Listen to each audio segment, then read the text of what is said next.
So today your you attended several parties. Yesterday you visited several parties with the party. No, but mobile number. Today also you attend your several. Yeah.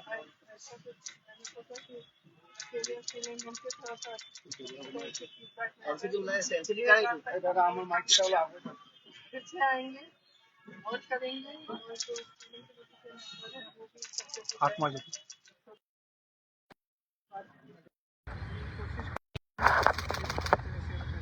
कल आपने people's chargesheet release किया है हिमंत बिस्वा शर्मा ने Assam government के खिलाफ बहुत सारे charges भी लगाए गए हैं, तो क्या कहना चाहते हैं? देखिए, वो कोई नई चीज़ें नहीं है, वो सब चीज़ें हैं जो पब्लिक जानती है और देख रही है। वो पब्लिक थकी हुई है कि किस तरह से असम में जितनी भी असम की संपत्ति है, असम की जनता की संपत्ति है, वो बड़े बड़े उद्योगपतियों को, एक परिवार को दी जा रही है।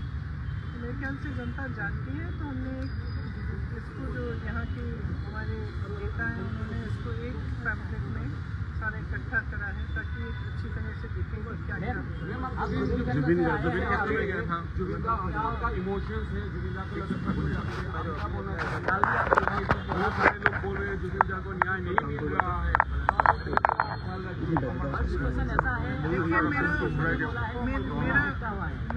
मेरी सोच है और हमेशा ये सोच रही है कि ऐसी चीज़ों को हमें इन चीज़ों का राजनीतिक फ़ायदा उठाने की कोशिश नहीं करनी चाहिए। मैंने क्योंकि ये एक भावना है और कल भी मैंने बात की अपने कार्यकर्ताओं से कि जुबिन जी के जब उनकी मृत्यु हुई तो हम लोग जो असम के नहीं हैं, हमने जब देखा कि किस तरह से असम की जनता उनसे प्रेम करती है, किस तरह की श्रद्धा थी, चाहे कोई भी परिवार का हो, माता पिता, बच्चे, बेटे बेटियां, भाई बहन, सबकी आंखों में आंसू थी। और हमने ये सोशल मीडिया में हमने ये सब देखा, तो हम बाहर से जो देख रहे थे, हम समझने की कोशिश कर रहे थे कि क्या है ये भावना, ये इमोशन जिसकी वजह से जनता इस व्यक्ति से जुड़ी हुई है। तो मैं कल भी कह रही थी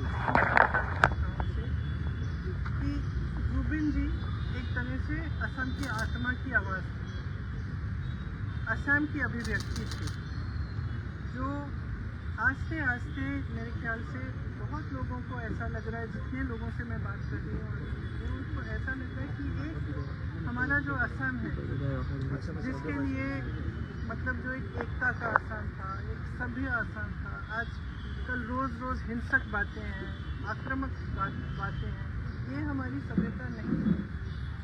असम की जो सभ्यता है उसके बारे में गाया जुबिन जी ने, जो भी जितने भी उनके गाने थे, अगर आप सुने, उसमें एक भी गाने में ये नहीं था कि इससे नफरत करो, ये तुम्हारा दुश्मन है, इसको मारो, नहीं था ये।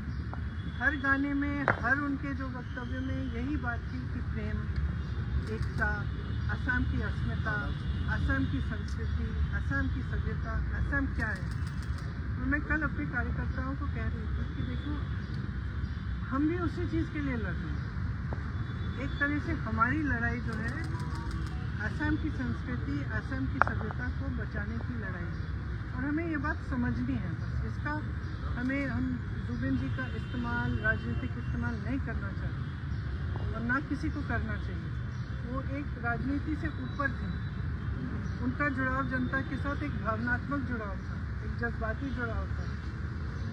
वो पॉलिटिक्स में नहीं थे, ये नहीं थे कि सीएम बनने जा रहे हैं, कि जनता उनसे किसी वजह से, पॉलिटिकल वजह से जुड़ी। जनता इसलिए जुड़ी क्योंकि जनता के दिल में वही भावना थी जिसके बारे में जुबिन जी बात करते थे। तो आज भी सुबह जब मैं गई तो फ्रैंकली बहुत ही मेरे लिए भी इमोशनल मोमेंट था, क्योंकि मैं ज़्यादा जानती नहीं थी जुबिन जी के बारे में पहले, और पिछले महीनों से मैं देख रही हूँ, मैं समझ रही हूँ। ये बस जब मैं वहाँ गई तो मैंने देखा कि किसी ने उनके लिए कुछ जो उनको पसंद था, लोग वहाँ पे 1 बजे रात तक आ रहे हैं, कोई अगरबत्ती जला रहा है, कोई किताब छोड़ रहा है उनके लिए, कोई फूल छोड़ रहा है। तो उसमें ये मतलब इस तरह के व्यक्ति जिनके साथ लोग इस अपनी भावना से, अपने दिल से जुड़ते हैं ना, बहुत कम होते हैं और बहुत ही ज़्यादा स्पेशल होते हैं। और ये हमेशा सबके दिलों में, अब हम सब जानते हैं उनके बारे में, देश भर जानता है, तो सबके दिलों में ये एक पवित्र जगह होनी चाहिए। इसका इस्तेमाल नहीं होना चाहिए, इसको किसी भी नकारात्मक सेंटिमेंट से जोड़ना नहीं चाहिए। इसकी अपनी जगह है, जनता के दिल में जगह है और उसका सब आदर करना चाहिए। इसीलिए मैं गई, पॉलिटिकल वजह से नहीं, मैं इसीलिए गई क्योंकि मैंने सोचा मैं पहली बार यहाँ आई हूँ उनकी मृत्यु के बाद, तो मुझे श्रद्धांजलि चुपचाप से अर्पित करनी चाहिए, तमाशा नहीं बनना चाहिए उसको। तो मेरी यही इच्छा थी। बीजेपी के बड़े-बड़े लीडर आपके सामने है, लेकिन गौरव जी ने वो पाकिस्तान को लेकर वो असम सीएम ने जिस तरह से बयानबाजी दी है, मुझे लगा रहा है कि वो असम वो काम करके जहाँ पे राष्ट्रीय सुरक्षा का मामला सामने है को लेकर। देखिए, तो आप लोग क्या जो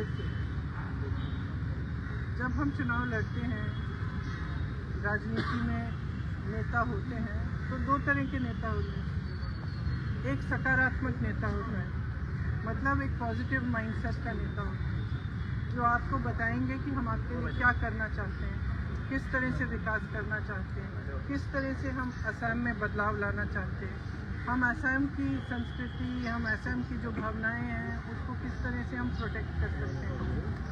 एक वो तरह की राजनीति होती है। और दूसरी ये होती है कि ध्रुवीकरण कराओ, एक दूसरे से लड़ाओ, किसी को एक दिन कोई गाली दे दो, किसी को दूसरे दिन किसी और को गाली दे दो, किसी के परिवार पर आक्रमण करो। तो ये हमारी राजनीति ना हुई है कभी और ना कभी होगी। और जिस तरह से गौरव जी और उनके परिवार पर आक्रमण हो रहा है, एक तरह से मुझे लगता है कि भारतीय राजनीति में और प्रदेश असम की राजनीति में एक मिसाल होना चाहिए। ऐसी राजनीति गलत राजनीति, किसी के बच्चों पे, किसी के परिवार पर इस तरह से वार नहीं होना चाहिए। और ख़ास तौर से जब सारा गलत, सारा झूठ है। और मेरे ख्याल से असम की जनता जानती है इन पे वार हो क्यों रहा है। वार इसलिए हो रहा है क्योंकि इनसे वो घबरा रहे हैं, क्योंकि वो घबरा रहे हैं ये देख के कि ये जो है एक सभ्य इंसान है, ये एक सकारात्मक इंसान है, ये एक दूसरी तरह की राजनीति लाना चाहते हैं जो एक्चुअली सच्चाई में असम की असली भावना है। देखो, अगर असम की जनता की असली भावना ये नहीं होती तो वो जुबिन गर्ग जैसे व्यक्ति से नहीं जुड़ती। जुबिन गर्ग जी ने हमेशा एकता की बात की, हमेशा प्यार की बात की, प्रेम की बात की। तो ये तो कोई भावना होगी ना जनता के दिल में। तो मेरे ख्याल से जनता भी इसको देख के कुछ हद तक ठीक है सुन लेगी, लेकिन उनको किसी को ये पसंद नहीं आएगी ये बात कि इस तरह की गलत बातें किसी के बारे में की जाएगी।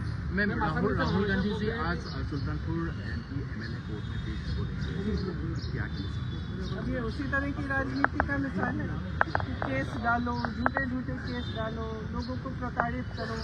उनको ठहरे बहुत सालों से ठहरे, और मेरे ख्याल से एक पहचान भी बन गई है कि जो सत्य के लिए खड़ा है, जो सकारात्मक राजनीति करना चाहता है, जो विकास के लिए, जनता के लिए खड़ा है, उस पर सबसे ज़्यादा सरकार का आक्रमण होगा, सबसे ज़्यादा उसी पे केस डलेंगे, सबसे ज़्यादा ईडी, इनकम टैक्स उसी पे होगा। तो एक बैज है, ऑनर का बैज है कि हाँ ठीक है, हम सही रास्ते पे हैं क्योंकि हम पे आक्रमण हो रहा है। और मैं वही चीज़ गौरव जी के बारे में बोलूँगी कि सही रास्ते पे चल रहे हैं, इसीलिए इतने खराब आक्रमण हो रहे हैं।